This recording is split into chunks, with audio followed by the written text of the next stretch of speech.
right, let's distribute and simplify. So what do I mean by simplify is after you distribute, then you are going to do your combining like terms. So simplifying means that we are leaving this with no parentheses. So we also are going to have to remember our order of operations, and we're going to leave it with no like terms. So again, we're going to combine those like terms.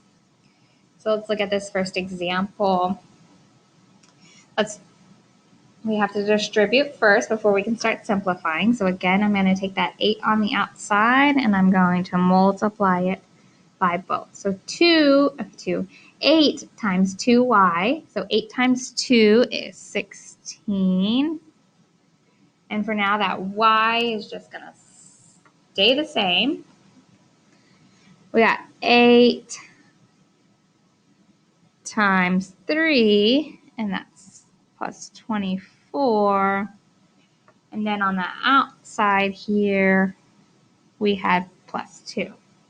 So let's look at what our like terms are, and let's combine them. So we've got this 16y. That's our variable term, variable being the y, 16 being the coefficient. Do we have any other y's? We don't, so that's just going to stay like it is. Then I have a constant of positive 24 and a constant of positive 2.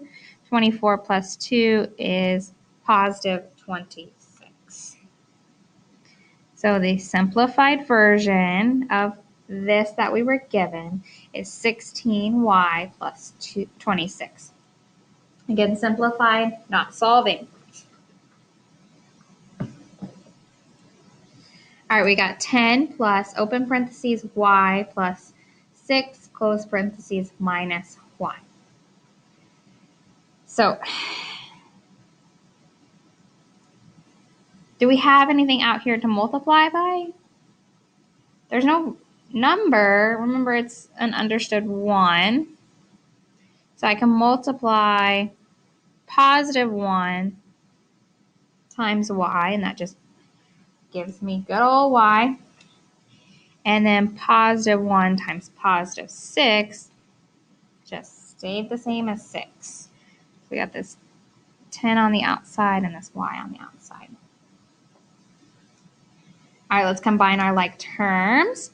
We've got, I always start with the variable terms. It's just easier in my brain to do it that way.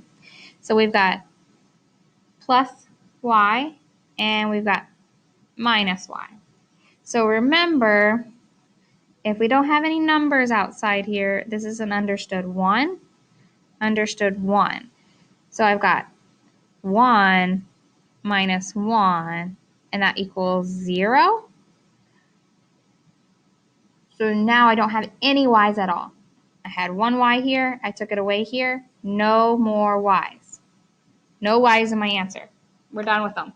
It's over. Now I can move on to the constants of the positive 10 plus 6, and that is 16.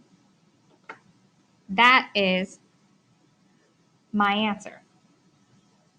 Okay, go back to that. We had a positive 1y minus 1y, so I took it away. Y is not in my answer. Let me know if that doesn't make any sense. All right. Negative 4, open parentheses, 2x minus 7, close parentheses. So I'm taking negative 4 times the 2x. So I'm multiplying those two numbers together to get me negative 8. And my x is just an x. Now I'm taking negative 4 times negative 7. And that gives me a positive 28.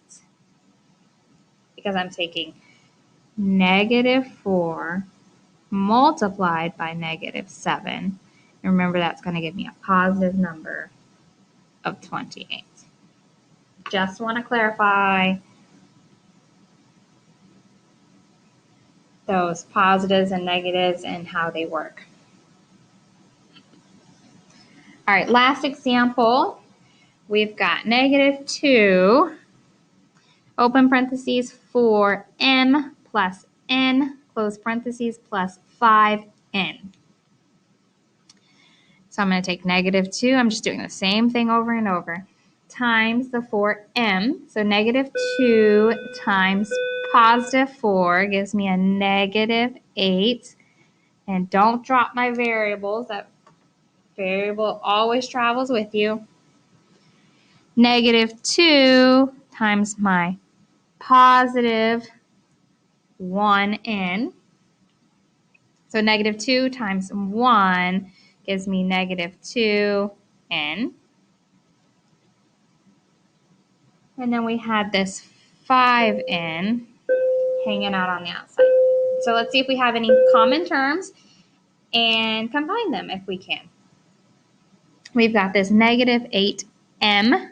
Do I have any other m's? I don't. So I'm going to drop that down into my answer.